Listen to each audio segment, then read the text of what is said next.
But when you're dealing with B2B, you are dealing with dozens of different portals, dozens of different sets of compliance requirements. The margin is thinner, but you get a lot of volume. It's a bit of like golden handcuffs for a startup company that's going into a B2B relationship. Ready to talk logistics? But how? It can't be done. We should probably figure out some logistics.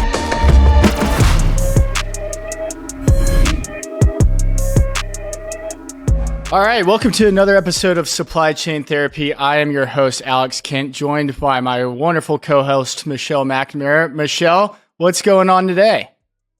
Not much, Alex. Stoked to be here. And I'm so stoked today to be joined by our wonderful guest, Rich Durham, Senior Supply Chain and Operations Manager at Pair Eyewear. Rich has seen it all when it comes to startup supply chains. He built an entire U.S. logistics process from scratch at ILVA and Argentinian Tile Org. Then he went on to manage distribution for the sustainable bottle company Swell. And now he is the 15th employee at Pair Eyewear. Rich is leading Pair's transition away from overseas production as they grow their team to over 100 people.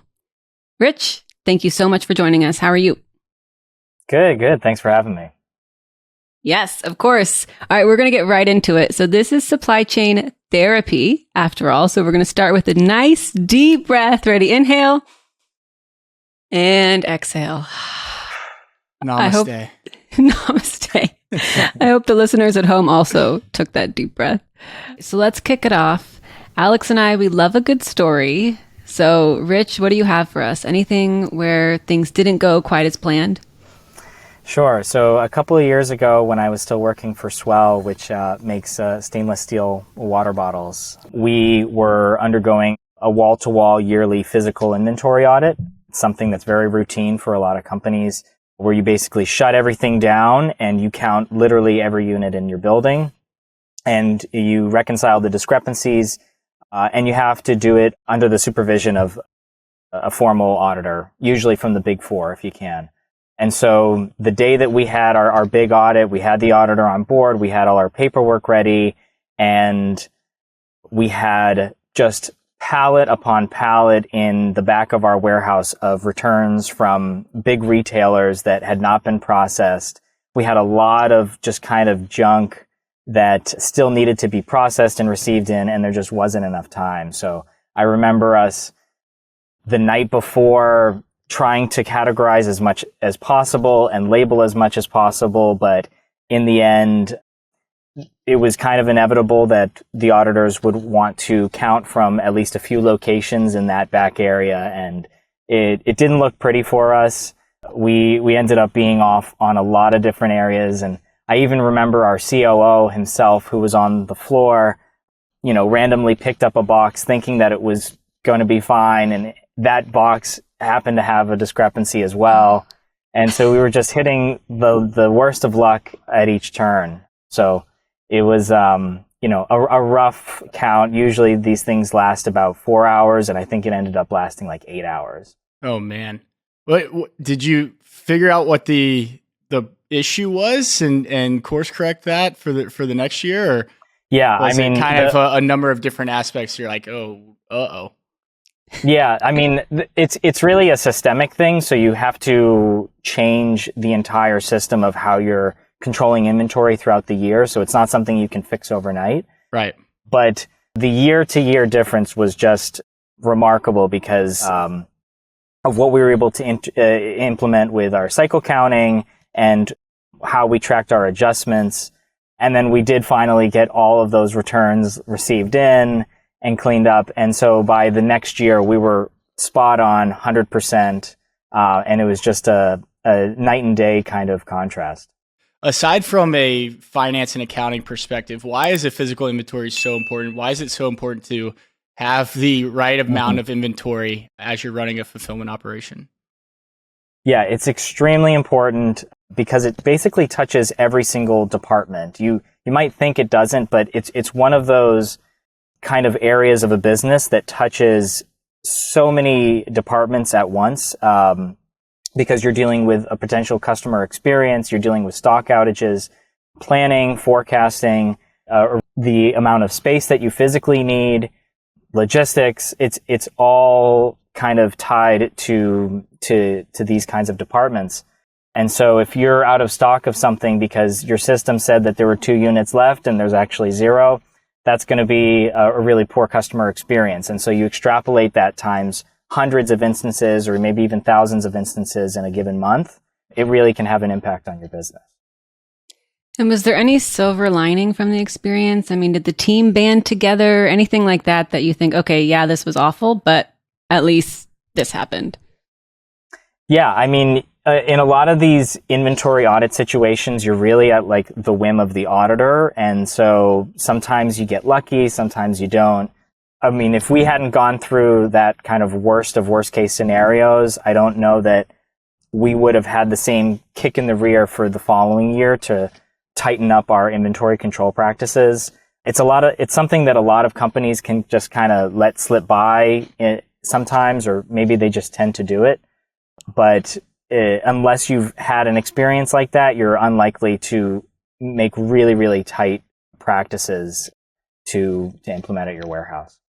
I'm curious, Rich, also how you think of this in the broader market, right? We've been talking about a bullwhip effect here in the United States on inventory for an awful long time. It seems like maybe the past 3 or 6 months. And I'm curious, how you think of inventory control from a buying too much, having too much in stock, not having enough in stock, and the bullwhip effect that we've kind of experienced over the past 3-6 months. Yeah, no, I mean, in the greater scheme of things, not only is it kind of addressing this customer experience side of the business, but if you want to scale up your business, you have to be able to prove to an outside entity that you're able to manage the inbound and outbound flow of inventory into your building. And so the confidence level that the auditor or the outside entity can give is really based on what you're doing day to day, and also what results from the yearly wall-to-wall count. And so once you have several years of that in place, where auditors have signed off and they feel confident that you have strong control over the transactions of inventory that are happening under your roof, then they'll be able to sign off and give more confidence towards a larger scale, whether it's an IPO or doing something else that requires your business to claim the confidence of other outside entities. Awesome. Alrighty, let's move on to manufacturing and procurement. So Rich, you have a wide range of experience here, which I'm super excited to get into. So you have both experience with international manufacturing and bringing that product to the US locally, and also manufacturing locally here in the US. So why don't we start big, international, and we'll get smaller. So can you tell us a little bit about the requirements of the manufacturing piece for Swell, and also just maybe the pros and cons? Sure.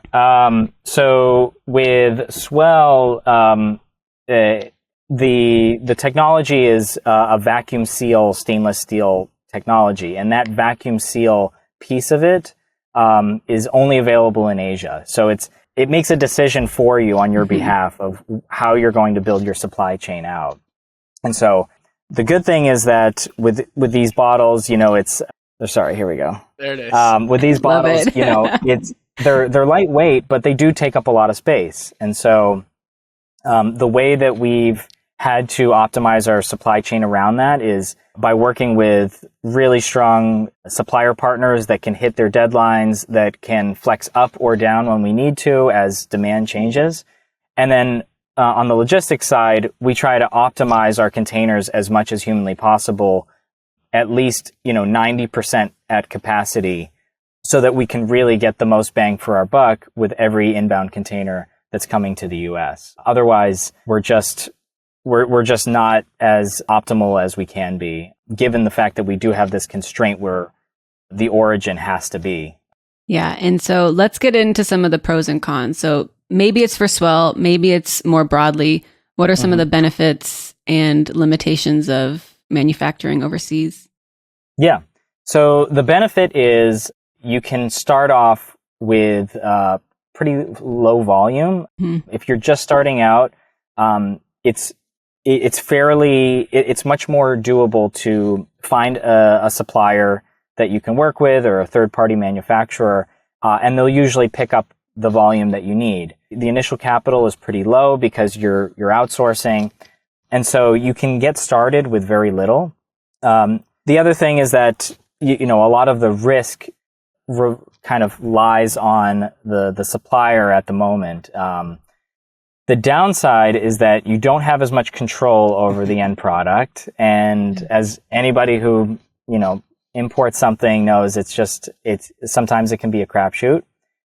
So you don't have as much quality control, and then you have something like COVID or another major barrier to inbound shipping, where you have what used to take maybe 6 weeks now takes 12 weeks. And you have a lot of unpredictability around when you can expect your product in, how you can plan around it. And a lot of that can be frustrating if you're kind of at the whim of the supplier that's so far away, and you can't replenish your product as fast. Talk about how important it is to have great partnerships with those international providers, and trusting them to make the product obviously has downstream ripple effects on sales, marketing, your fulfillment provider, your own in-house team, finance, and your forecast, right? I mean, how important is it to just maintain strong relationships and keep an open dialogue with those providers? Yeah, interestingly, there are a lot of similarities between the relationship you have with a supplier and the relationship you have with your warehouse or your fulfillment center. It really is kind of like a marriage, and the two of you rely on each other. You're constantly depending on each other, and it's not so easy to just pull out on a whim. And so you kind of have to work with your manufacturer if they need something, if they need extra resources or if they need extra information. You have to be able to play ball to set them up for success, rather than just treating it as like some sort of downward, more condescending relationship. Rich, I can tell that you are a listener to this podcast because we talk all the time about your warehousing relationship being a marriage and how important it is to have two-way communication and not just throw a forecast on someone and say, hey, here's my weekly forecast. You've got, 48 hours or 24 hours in order to staff up. Oh, by the way, my forecast is 10x what we did last week. Not gonna set that warehouse provider up for success. And similarly, right, you have to plan it well ahead of time for capacity inside a manufacturing facility. And I can just tell, and Michelle even laughed here because you mentioned the marriage word, and it's something we talk about a lot here. So thanks for being a listener. I believe it. Very loyal. Love it. Awesome. One more question about international manufacturing before we move on. I'm sure there are plenty of other listeners out there that are in similar situations. Maybe it's product requirements. Maybe it's cost. There's just some reason that they're doing it internationally. And so I'm curious if you have any learnings or advice, anything that you'd share for someone of tips for that process. Yeah, I think my only piece of advice would be to assess what if you're looking long term for your business, try to assess what the risk is of continuing with that kind of supplier model. If things are working well and you're getting great pricing and you have a very established logistics channel to move that product into the US or to your customers, then things can work pretty well. But if you're starting to see cracks in the network or cracks in overall picture or landscape of how product is being manufactured and coming into you, then it's important to start looking at either diversifying your supplier portfolio or trying to vertically integrate a bit more. All right. I think this next topic I'm most excited for, in part because it's near and dear to your heart. And I think a lot of folks in the US are excited by the idea of nearshoring, bringing more of that manufacturing piece locally. And so tell us about Pair Eyewear's manufacturing process and what you guys are doing. Sure. So, for starters, at Pair, we are a customizable eyewear brand. We have thousands and thousands of designs that you can swap in and out of your glasses. These are Pair Eyewear. glasses. We have, several different shapes and sizes depending on your, the style that you're looking for. We have adults, kids, etc. And so we allow people to just kind of swap things in and out. We call this the magic trick. They magnetically attach.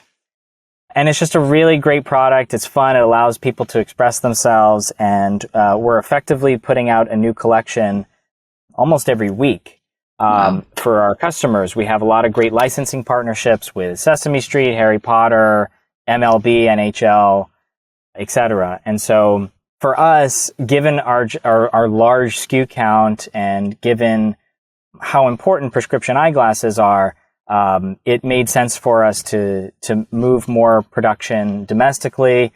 It's also been great to have more control over the process and bring jobs more into the U.S. And it's also, within driving distance of our fulfillment center. So we can kind of keep our supply chain tight there as well by having our lab and our fulfillment center nearby. So as the 15th employee, this is probably a new initiative for you. Kind of walk us. Is it not? Yeah.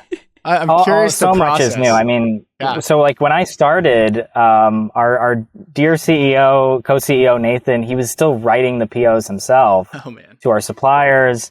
We were working with like a temporary warehouse that didn't even have a computer system. They just did everything, pen and paper, pick tickets, like not a single computer in the whole building, and, distributing our product. And, but it did have like a ton of candles. They had a candle account, so it smelled amazing every time we walked in. But yeah, I mean, it's changed so tremendously because before we were doing 100% of, production outside the US, and now we're transitioning. We have a very established ramp plan where we're moving production more to our domestic facility, and we're really excited about it as we invest more in it and we see the output that it's producing and how quickly we can get these glasses to our customers and to our fulfillment center. It's cut down a lot on our on that transit time as well. So right. It's had multiple benefits for us. What's the first step in the strategy? Is it identifying the location you want to manufacture product? Is it finding a partner to manufacture that product? I'm imagining you don't go full on nearshoring. We're going to produce all the product ourselves in house because of the capital expense, but maybe you do. Maybe I'm a novice. Yeah, the thing is I mean, if you can see the light at the end of the tunnel and you can see that, this business has real wings to it, and that we do expect volume to increase with the much higher volumes as our company is growing, it's becoming more of a no-brainer for us to take on more of the manufacturing ourselves. Our two CEOs have put a lot of prioritization on making the investments necessary to make that happen. It wasn't really a geographical decision because it was largely based on the know-power and the knowledge from our engineers that are building this, and so we've kind of made sure to build it around them and their vision, and it's been very worthwhile for us. You say it's not a geographical decision. I'm curious. So you're manufacturing and fulfilling in Southern California. That's correct. Was there any decision-making process for that? California versus Chicago versus the East Coast? Originally, the idea was we liked being in Southern California because a lot of our engineers were out there, and we also did cut down on the transit times from Asia, from Asian suppliers, for raw materials and for other things. And so it does have its advantages. It's also a very expensive area to do business in, and so that's a disadvantage that we've had to weigh. But there's kind of a snowball effect that takes place where you build so much of a network there, and it doesn't really make sense to pick up everything and pack it up and go somewhere else to the middle of the country. But for future expansion, who knows? I mean, that could be in the cards as the company continues to grow and look at different geographical nodes to be based in. So this will naturally progress into talking about D2C fulfillment. And so as part of that manufacturing fulfillment process for Pair Eyewear, you have some custom elements as part of your D2C offering. Can you walk us through how that impacts your fulfillment? So with a normal business where you're just sort of selling one widget in, one widget out, it's very natural to find a 3PL partner who can do just that. But unfortunately, our business is very unique because it involves something that is extremely customized just to you, which is your prescription glasses. Your prescription is only just for you. And the edging, we have different lens add-ons that we allow for our customers, like blue light filtering or progressives or even sun lenses if you just want sunglasses. And so it just doesn't make sense to assign a SKU to those items because they are precisely so customized. You know, you kind of have three options. And the first option is, well, you assign a SKU to every single custom item that you ever make. And all of a sudden you have like 300,000 SKUs or something within a year. That doesn't make sense.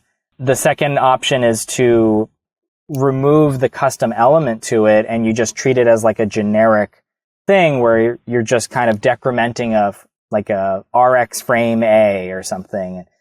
Yeah. Where you just turn it into a generic SKU.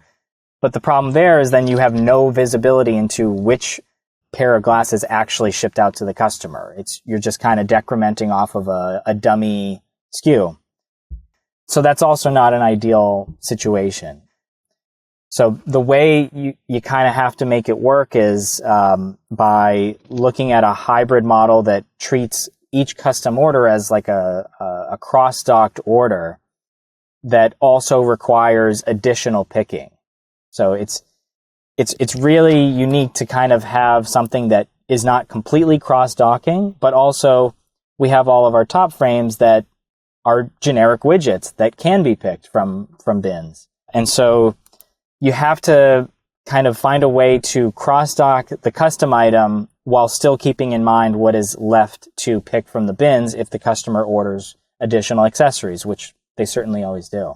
So it's if I'm wrapping my head around it, it's more like you guys are running a very customized kitting operation with, I guess, a cross-dock component in there. And I'm curious, how is that affecting lead times for your customers? I have a feeling that, these are my glasses. They're made specifically for me. I'm willing to wait from a consumer expectation standpoint because I know I'm going to be getting a great product and, I'm willing to wait on that. But I'm curious, how is that affecting your lead time? Are you having customers that live in the prime era and they're like, I need my customized glasses within 2 days and kind of setting those expectations with them? Yeah, that's a great question. And there are a lot of nuances to the logic that we have to implement into our WMS to even make this happen. Because first things first, there's no point in ordering these if you don't have the glasses to put them on. So one has to necessarily come before the other. The other thing is we can't make your glasses until you give us your prescription. Right. And so oftentimes we'll see a delay of days, if not months, before a customer actually provides their prescription to us. And so that can also delay when they get the rest of their order. Yeah, it's been tricky to find a way to get orders to customers as fast as possible while still keeping in mind that this has to come before this and that, they're going to be coming in at different times. So even if you have stock of this, it's still waiting on this to come in. And that might take a couple of days, depending on where it's coming from. So, and then rounding it out, you also have a significant B2B experience as well. So coming back to your Swell experience, I'm curious, what challenges did you have with B2B fulfillment?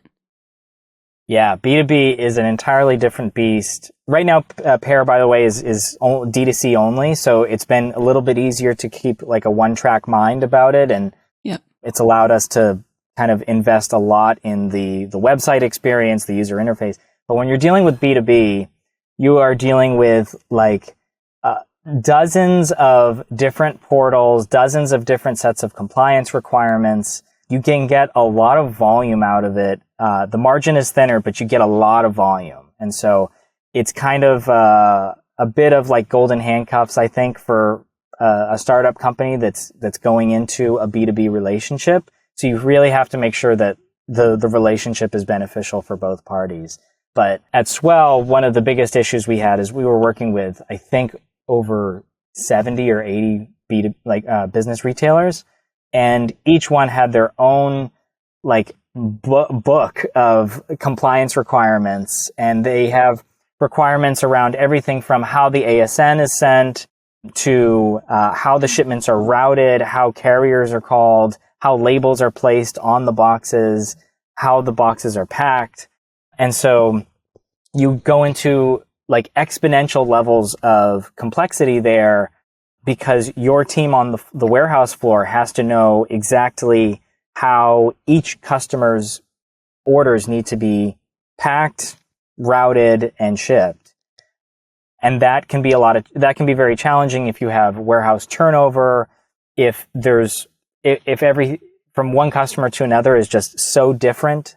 They really have to be able to fragment their mind in 100 different ways, yet still find a way to kind of standardize their processes of when they route all their orders. There has to be some way to kind of group them, because maybe they'll route all the orders together, or they'll send all these ASNs, or maybe they'll do these two customers that happen to have very similar compliance requirements. So you're kind of walking into a lot of that requires a totally separate set of workflows. And then, of course, the chargebacks that come with it. Chargebacks are a way of life for anybody engaging in B2B business. And it was no different for us at Swell. We had our own specialist just to dispute chargebacks, because it's such a money-making operation for a lot of retailers that they have a hard time letting it go. And it's very, very it's very tough to fight these chargebacks once they're implemented. So that's a whole other kind of topic. Yeah, it's almost like it's more important to get, as a brand, it's more important to get it right on the front end than have to spend the time and effort fighting a chargeback, because from the retailer's perspective, right, they're thinking of it, this is a chargeback because it's taking my team extra time. You didn't adhere to our 180-page routing guide and compliance efforts. Yeah. And, we hear it a lot in the D2C world. It's never fun to go, at some point it's a necessity to go B2B and be in retailers to enable a lot of the brand growth, but it's never fun to make that switch. And especially as you bring more and get 70, 80, 100 retailers that all have different compliance requests, it's certainly a headache. Yeah. I mean, some companies, they'll even break up with a customer because their compliance was too arduous. Right. It's not unheard of. But like you said, I mean, you can get exposure in a lot of stores across the country. You can get a lot of distribution and a lot of volume that you wouldn't otherwise be able to get with a D2C model. But it does require a lot of preparation on the front end to make sure that your fulfillment center is ready to handle A, the volume, B, the different workflow, the routing involved, the pack out process involved that's going to be separate. And you need to make sure that new pricing as well for that new pack out process also has to be beneficial for you. Love it. Gosh, Rich, I think we could talk to you all day. I'd love to know career advice. Like, let's say you were talking face to face to someone that's either entry level or maybe middle of their career in supply chain. What would you tell them? Yeah. So this is especially the case for a startup environment where you have not a lot of structure, but a lot of things that need to be done. But this can also apply to a larger, more established work environment. And that is, I would recommend go after the areas of the supply chain that are the least sexy, that are the most necessary. Sometimes the things that appear to be like the least interesting or the most boring are actually the most important and critical for the health of the company. And so I'm specifically talking about things like inventory control, returns, duties and taxes. These kinds of areas are so critical to the success of a company, especially when it's first starting out. And you'll often find when you go into a company that they don't have a lot of resources or headcount that's addressed towards these areas. A lot of these things kind of go under the radar because they're just focused on growing and, making sure that you're hitting your minimum requirements that you need to just kind of grow and get orders to customers.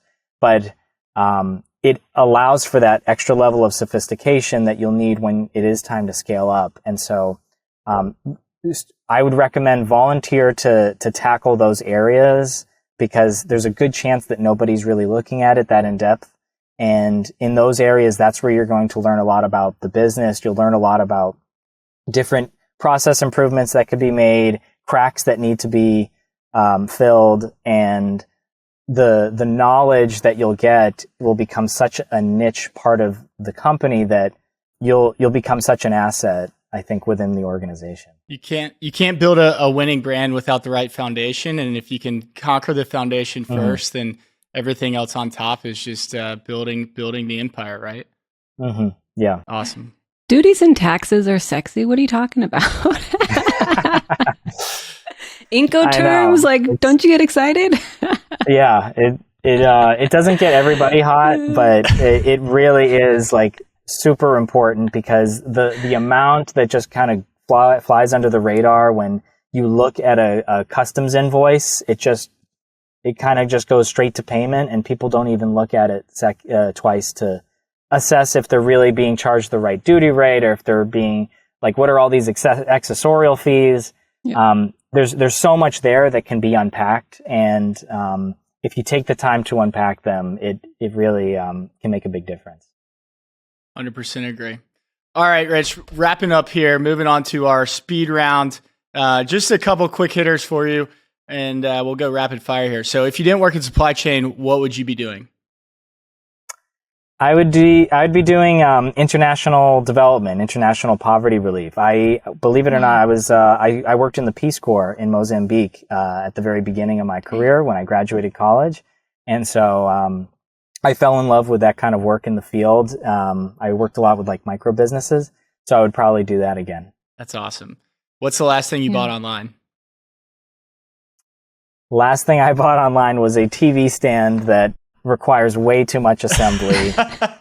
I'm still sweating over it right now. It's a work in progress. They have services for that. They'll come and put it together. They do. But sometimes you just have to conquer it yourself and be like, yes, I was able to put together. Yeah, sometimes I have to feel like an achiever to get it done. That's right. But what's one thing you do to relax or unwind? I love biking. It's not I don't have any gear. I'm not that kind of guy, but I just love getting on my bike and kind of exploring new neighborhoods in the city and exploring new places, no matter what they look like. I just kind of like getting on there and going super fast and zipping in and out of traffic. And I don't think I could have gotten through the pandemic without that. That's awesome. That's awesome. Well, Rich, we certainly appreciate you joining this session of Supply Chain Therapy, and best of luck with all the adventures to come. Thanks so much. Appreciate you having me.